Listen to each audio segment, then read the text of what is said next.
wasn't meant to happen. Hello everybody, welcome back to Marking Guyana Free. It's Sunday, which means a new video, and today I'm bringing you an honest review of The Next Step Season 7 so far.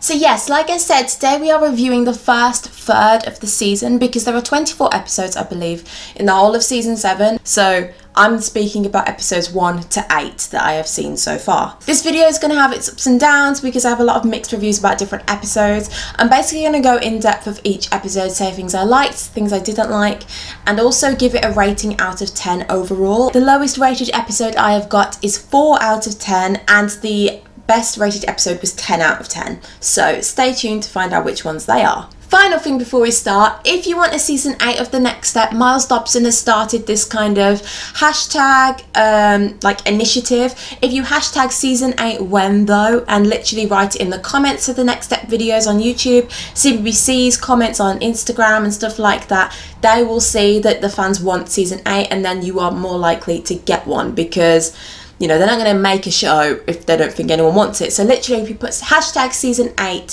when though everywhere, they'll know it's The Next Step, and yeah, you're more likely to get a new season.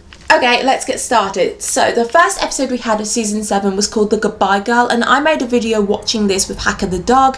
He is a legend on CBBC, and if you haven't seen that video, you can go watch it. I'll leave it here. This is the thumbnail, and I'll also leave it in the description down below. I shared a lot of my thoughts in that video, so I'm not going to go too in depth, but things that I didn't mention that I enjoyed were Finn's jump. And I didn't mention this because it wasn't in the episode, it was just in the extended dance. He did a jump at the end of his solo section, and I really liked it. I thought it really showed his growth as a dancer because I was actually impressed for once, and I don't think I've ever really been impressed with Finn's dancing, so I just thought it would be important to note it. Also in this dance though, I have a little downside to it. I don't think Kenzie should have worn socks for it. You could tell that she slipped coming out of her, it was either an aerial or a handspring, I can't remember. And also it just kind of looked like she wasn't fully in it and confident. So I think literally if she'd just done it without socks on, she would have been a lot better. Yeah, overall I loved Emily and Michelle's scenes. They were very emotional and it just felt very down to earth and heartfelt. It didn't feel fake at all. It felt very genuine. Yeah, I'm just glad that Michelle got a dignified exit, and overall I have rated this episode 9 out of 10 because the one thing that has knocked it down is the fact that Rochelle and Ozzy's characters seem to go downhill. I hated how cringy it was between the two of them, how Rochelle was screaming because she had a mustache painted on her face, how Ozzy was running to her rescue. It just seemed very artificial, and it didn't seem like that's not what people do in real life, really, is it? So So then we have the second episode, and what I really liked about this episode, and I hope to see in future ones, was Summer's oracle cards, and she used them to predict the future, and it kind of seemed like it was going to have a lot of relevance, and it did in the episode, but they haven't been mentioned since. So literally, even though I've put, I hope this will happen in future episodes, because I'm reading off my laptop all my notes. We're on episode 8 and they haven't been in it since. So yeah, I'm going to deduct half a point because they could come back in later episodes, but I feel like they should have made some relevance again by now, and they just haven't. We had a lot of Summer and Henry scenes in this episode, and I really liked them. I just think they're such a wholesome relationship, and when this episode was on, because obviously I haven't seen the ones that come after it, I've written down here that I don't want them to be hurt. They're pure and unproblematic. I really liked how Lily had to basically go through an initiation to get back on the team. Look, they're gonna need more time. But if you really want this, you need to be persistent, okay? Yep, you're right.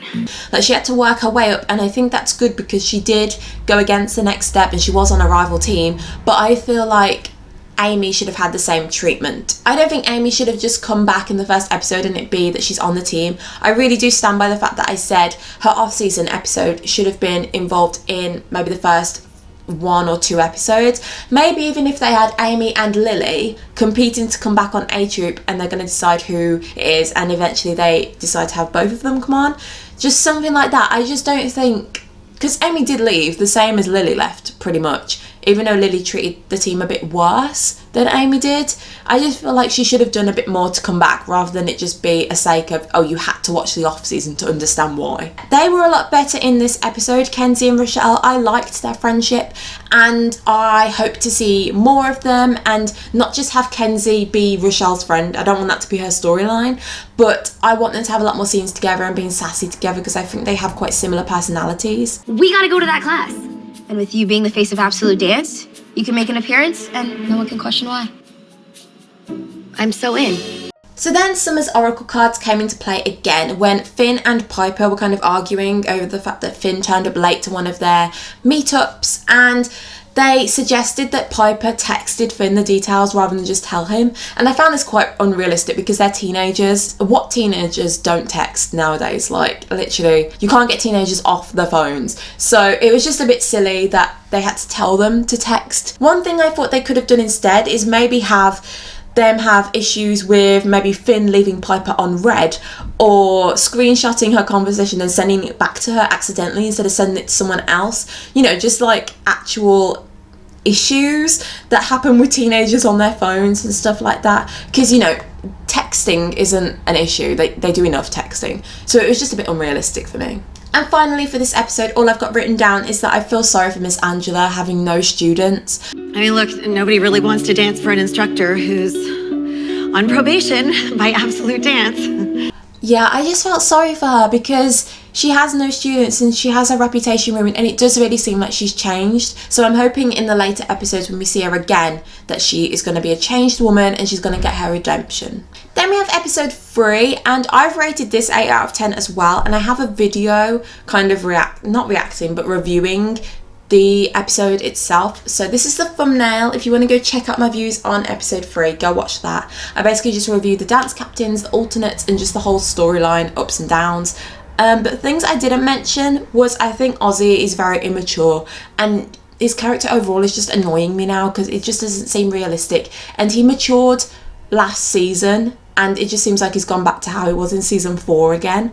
No, season 5. Izzy, make sure you get those moves a little bit sharper, or else Heathcliff's gonna get on H Troop. I can hear you. I don't care. I actually think his little sister is more mature than him. So yeah, I rated it 8 out of 10. Go watch that video if you want more of my opinions. Okay, so then we are on to episode 4, and I've rated this 7 out of 10, so it's a bit lower than the previous ones. And let me explain why. First of all, the only dancers that were actually dancing in this episode and needed were the dancers that were in Summer's flashlight group dance, but we saw every other dancer at the studio still. So my first point was, why are they there if they're not needed? Because realistically, do you go to your dance class if you're not needed? No, probably not. The only person that I could probably justify being there is Rochelle. Sure, Piper, Finn and Amy were in the next steep, but still, they could meet up elsewhere rather than just in the studio all the time. Like, that was just a pet peeve of mine. I've only deducted a half point because, you know, they could want to be there. It just seems a little bit unrealistic. Speaking of Rochelle, Cleo and Rochelle had a few scenes together, and I kind of like Cleo's personality. She seems quite real. She doesn't seem to be reaching, as in it doesn't seem over the top that she's quite arrogant and only thinks about herself. It just seems quite natural for her personality. So yeah, I have no flaws about that. I just don't want Cleo to hurt Rochelle purely to get onto A Troop, or to overstep her place on the team, because obviously she is only an alternate. I don't want her to start thinking that she is owed everything that the actual A Troopers are getting. But in her conversations with Rochelle, she kind of suggested that she overthrow Summer as dance captain, and Rochelle was like, no, that's fine, I don't want to do that. And I really, really like that actually, because it showed that she's humbling, and I'm very excited to see a new Rochelle on the horizon and just see her hopefully be a glow up of what she was in season 6, because the beginning of season 7, like I said, she seems to have gone downhill, so I'm hoping that she'll go back up again. Summer's dance captain, whether I like it or not. You could always try and, take it from Summer. I'd never actually try and overthrow Summer as dance captain. Well, probably not. Our B plot that we had was between Piper, Finn and Amy. Basically, Piper and Amy were hanging out in the next steep, and Finn kept messaging Piper over and over again. Finn again? But what I didn't like about Amy was that she said, I don't know why you're friends with him, because Finn's a nice person. Like, why wouldn't you be friends with him? Also, in addition to that though, I don't think Amy has any obligation to be friends with Finn just because Piper is, but I don't think there's a reason not to like him or say that Piper shouldn't be friends with him. So during Summer's rehearsal of her flashlight group dance, which wasn't yet a flashlight dance, Ozzy and Heath had like a rivalry type thing and they kept getting in each other's face and irritating each other. How is Ozzy not the understudy? Are you serious right now? I do agree that Summer should have said no to them having a dance battle and really nipped it in the bud and controlled it, but at the same time she is only a child herself. Like, she's not the teacher, she's not any years older than them, so to expect her to be like straight on it and be really authoritative is quite difficult, and especially because Summer's never been dance captain before and she's only just got the role. I think it's silly to assume that she should be amazing at it straight away, because no one is amazing at everything straight away. It wasn't even all Summer's responsibility to sort it out. Like, Ozzy and Heath shouldn't have even started arguing in the middle of a rehearsal. And also, Henry, Lily and Kenzie, but like, they could have said, guys, like, knock it off, we're trying to rehearse. Or they could have tried to break them up. But at times they were going, oh, to the drama and basically encouraging them. Bring it right now. It's been a while since we've had a good dance battle around here. I'm all for it. So yeah, I think everyone had an equal part to play and it wasn't all Summer's fault that it got out of control. And the big thing that finished this episode was basically Nick saying to Summer that because Henry wasn't getting the choreo, he's basically going to get kicked off if she doesn't help him with it. And I thought this was silly as well, because from what we know, they'd only just started to dance that rehearsal. Like, you have to give people time to get the choreo. And it wasn't even like Henry's speciality. It wasn't a hip-hop dance. It was contemporary. So it's natural that he's not going to take to it as quickly as, say, Lily. Yeah, I also didn't like that it was Nick making that decision either. Like, I don't think Nick should be that involved in the dancers or making dance-related decisions. He should be making decisions related to the studio itself and the finances and everything. I think that's more Emily's job, to go up to Summer and say that she doesn't like the dance or whatever. Then we have episode 5. And episode 5 I've also rated 7 out of 10. There was like a thunderclap and Ozzy jumped on top of Kingston and I thought that was quite cute and quite funny. Summer throughout this episode was really conscious of the fact that she had to tell Henry that he wasn't getting the choreography and that if he didn't get it, Nick was going to take him off the dance, and she just couldn't do it. She couldn't like get the nerve to do it, and I thought that it was a bit, you know, she should have just done it. But I understand. I think it does fit with her personality that she'd be quite hesitant to do that, because she is really nice and she's known for being nice, so being tough on people isn't in her nature. So then the power turned off and it all went dark. And it was a big mystery as to who turned it off. I thought the kind of detective scenes that Ozzy and Kingston were doing were very cringy, very babyish. I thought there could have been a more interesting B-plot to it. But one thing that did happen in the dark was Izzy and Heath's friendship forming, and I really like their scenes together. Like I said, I really like Izzy. So yeah, I enjoyed these. Izzy seemed very natural, and what I've put down is that I really ship their friendship. I want them to be best friends. Then we discovered who actually turned off the power, and I'm guessing you already know if you're watching this video, so spoiler alert, it was Summer. This is totally unrealistic, okay, because turning off the power to a fault building is not allowed. It's probably illegal for a child to do that. It would bring so many safeguarding issues, and like, just imagine if you're at school turning off the power to the whole school. Like, you can't do that. You'd be in so much trouble. And also, because it was the power to the building, not just the studio, it means the next step would have had no power, which means that they wouldn't have been able to use their blenders, use their ovens, use anything. So they would have gone out of business and they would have had to close for health and safety. They would have been evacuated and they would have been sent home. Emily was once again not in this episode. She wasn't in the last one either. And I'm hoping that this was for a genuine reason rather than her just not being written in.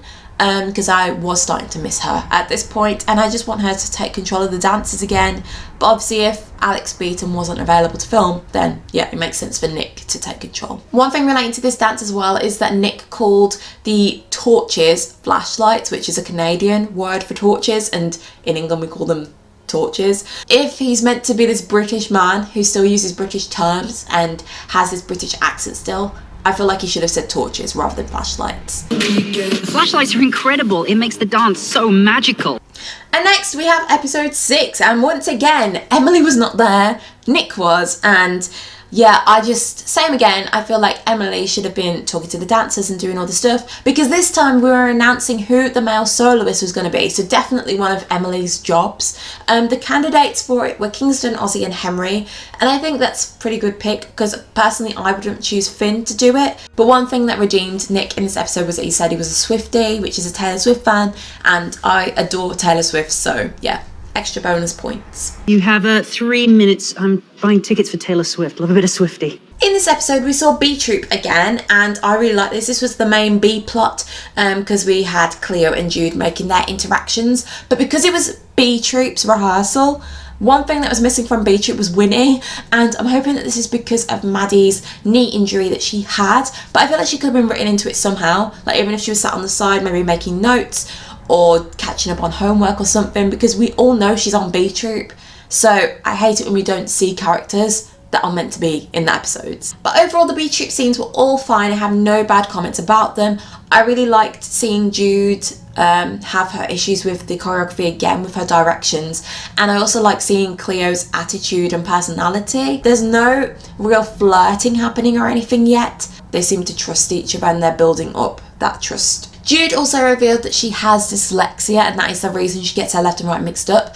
And I saw a lot of comments on the next steps behind the scenes video of this saying that, oh, that's not what dyslexia is actually like, because I have dyslexia. Dyslexia affects people in all different ways. Just because you have it doesn't mean that someone else doesn't, just because it's not the same way as you. You see, I mix up my left and rights. Mirror work doesn't help because everything gets jumbled and messed up in my head. I am always a beat behind everyone, and Piper, Finn and Amy were due to hang out in this episode as well, but Piper said she had to run off to go get her Nona from the airport or something. I think it would have been good if she'd said something like Aunt Kathy or Uncle Arthur or even her mom, just because we know Piper's family, because we know James's family. So the boys' solos that they did, I thought they were all quite good. I do agree that Henry's solo was the best of the three. It was a lot sharper and he had a lot more energy than the other two, and it looked more fluid. He's also the most senior male on the team, like he's been there the longest since season 4, so I think it was right to give it to him, and Summer made a good decision. So later on, when the boys went down to the locker room and basically Ozzy and Kingston were like, oh, you only got it because you're Summer's boyfriend. I hated this. It really irritated me, especially because Kingston later said, oh, I don't like to start drama, so I'm not going to carry on this conversation. I'm out. I don't need to start a bunch of drama about who the soloist is. They brought it up. Like, Henry was so happy that he had got the solo, and then the boys basically just tore him down. But when Henry later confronted Summer about it and asked if she only chose him because of their relationship, Summer grew a backbone and she retaliated. I liked how she seemed a lot stronger, and she was very assertive. Like, she was like, I made the right decision because of these reasons, and really put Henry in his place. Kingston wobbled in his turns. He messed up the landing of his second jump, and he didn't have the emotional performance that I want to see from a national soloist. Do you want to hear why Ozzy? No, not really, but can you tell the guys that so they can see that I deserved it then? So I liked this, and I was hoping that that would kind of be Summer's turning point, and from then on she'd be a lot stronger and know how to be as a dance captain, because I really liked seeing that change in Summer's personality and how she was speaking to people. The only things that I marked down for this episode and gave it an 8 out of 10 for was the fact that Winnie wasn't in B Troop and Nick was being overly involved in the dancers, and also the fact that the dance type that each character seems to have keeps changing all the time, and it's starting to bug me. So yeah, I gave it an overall of 8 out of 10. So then we have the episode that I've rated 4 out of 10, and that is episode 7. First of all, I'm very confused because there was no White Wall intro for this episode. You might not have noticed it, but I think it's because there was hardly any characters in this episode. So they're basically saying, right, don't play the intro because they'll notice how many characters are missing. And once again, we had inconsistencies in the dancer type that we had. So we had that Summer was now a lyrical dancer again, like she was in season 6, when throughout season 7 it said she's jazz funk, even though we haven't seen her do any jazz funk yet. And Lily was now acro again, even though she was said to be, I think, either jazz or lyrical or something. We know they can do more than one style, but you don't have to keep changing it every time, especially to styles that we haven't even seen them do. Emily was back for this episode and I really enjoyed it. I loved her lines and she just really brought her Emily-ness to it. But Nick's control once again was bugging me because he was kind of going on at Emily like, oh, you're such a pain to work with. But I really didn't think she was. Like, she's never really done anything that was mean or anything to Nick, in my opinion. She's just been Emily. So yeah, like I was saying, half of A Troop was missing for this episode. We had Rochelle gone. Rochelle did say in a previous episode that she has to attend conventions and stuff. Now she's the face of Absolute Dance. I just think this needed reiterating for the viewers that might have forgotten this. And so the ones that were missing were Finn, Ozzy, Kenzie and Amy. No explanation. And then later on Kingston also left. So that's 5 dancers gone. I really don't understand the point of having this episode with a guest appearing in it and having a workshop if only half the team is there. So the biggest thing for this episode that bugged me was the fact that throughout it was all about getting the next step ready for the cameras and getting the reality TV show ready. You are reality TV ready. I think it's pretty cemented now that the next step is no longer a reality style drama show. It is just a drama show. Like, oh, but I don't understand. The characters have previously addressed the cameras and they've shown that they know the cameras are already there filming the next step. Like, we had James and Riley breaking the 4th wall, which basically means that they talk to the cameras and it shows that they are aware that they're being filmed. It's not just like a normal TV show. But now they're saying, oh, your reality TV show ready. You need to learn how to be in front of a camera. So are they not in front of a camera anymore? Like, I honestly don't understand. I really want the next step to clear it up, because if James hadn't done that thing where he's addressed the cameramen and the cameras when he gave Riley the promise ring, I'd be like, yeah, sure, it's just changed to a drama show now. But what's going on, please? Another thing that went downhill was the fact that Summer no longer had her backbone that she had in the previous episode. She was back to square one, being really weak and not being able to give criticisms. Be strong enough to tell your people what they need to hear, okay? The final thing that bugged me was the final talking head scenes when they were all dressed up in these weird costumes that I didn't understand, and they had these fake talking heads names. There was Ariana Grande Jeté, like Grand Jeté, and there was Smiley Cyrus because Lily's all winks and smiles. I just didn't like it. It felt very behind the scenes, like that's what they do on their YouTube channel, where they change the talking heads and they have little funny things come out, and I like that on there because it's different to the show. It didn't seem right that they were just, I don't know, it might just be a personal thing. I just didn't enjoy it. I thought it was cringy. I thought it was not funny. Yeah, I just didn't like this episode. It felt very cringy, very unrealistic and very like forgettable. Like I want to forget it. Finally, we have episode 8, and if you remember from the beginning when I said what the highest and lowest rankings were, I did say there was a 10 out of 10 episode, and episode 8 was 10 out of 10 for me, which I was really happy about, because after watching episode 7 I was like, great, TNS has gone downhill, not going to enjoy season 7, but then this episode pulled it back for me. So this was my favourite episode so far. I even beat the first episode where we had pure Emily and Michelle scenes and they were full of emotion and really impressed me. This episode was my favourite. It actually seemed realistic because we had dancing, we had drama, we had humour, and we just had the characters being typical teenagers, which I like. I like the episodes where it just seems like a normal dance studio. There's no weirdness, there's no odd things happening, there's no over-the-top situations and stuff like that. We also had the whole of A Troop back apart from Rochelle, so obviously I enjoyed this as well, and we had the White Wall intro back. So there were lots of things that happened in this episode, so I'm just going to go down my list that I've got. First of all, I think Cleo needs to start accepting her place as an alternate, because every episode she's in, she's like, I'm going to do more to get on the team, I'm going to be an A Trooper, I'm not going to be an alternate. What about the alternates? Being an alternate stinks.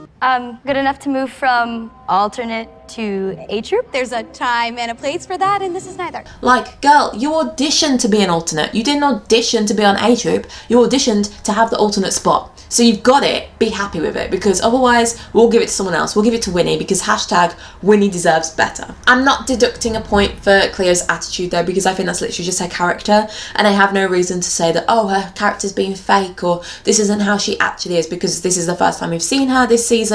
So yeah, no points deducted for that. I just think she needs to start accepting her place. I felt sorry for Nick in this episode for the first time, and I haven't really grown to like Nick yet. I just think he does some things that make me laugh occasionally. I can't choreograph. I can't dance. I have never owned a studio before. I just love dance so much.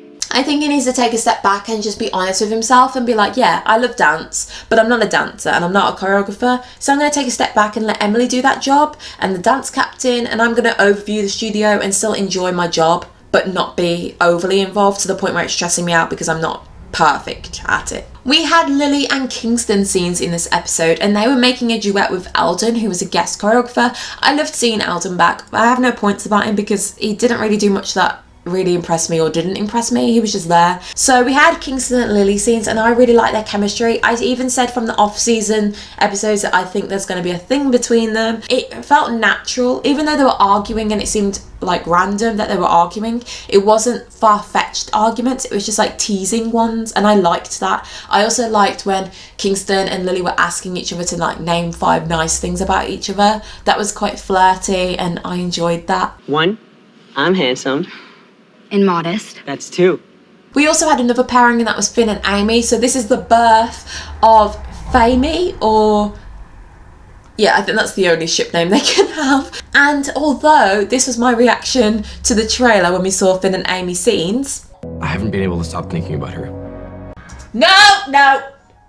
Why are Finn and Amy together? What is happening? Why are we hurting Finn and Piper, please? This doesn't need to happen. Don't like it. I don't want to hate Amy either, and I feel like I will. Ugh. I actually liked how they asked each other and how their romantic storyline came about, because it seemed natural. Like, Piper and Finn have had no romantic things going on this season, so they are literally just best friends at this point, and Finn and Amy have had this random connection that's formed between them. They've had a lot of similarities that they've found, so yeah, why not go on a date? Like, I would hate it more if Finn and Piper had been showing signs of there being still romantic feelings or whatever, like, you know how they were doing the on-off flirtatious thing that they did in season 6, but there's been none of that this season. It's literally just been a case of them being friends and going on friendly outings and stuff. So I was like, yeah, you know what, this has been done in a good way. It's been done naturally as well. It doesn't seem out of the blue,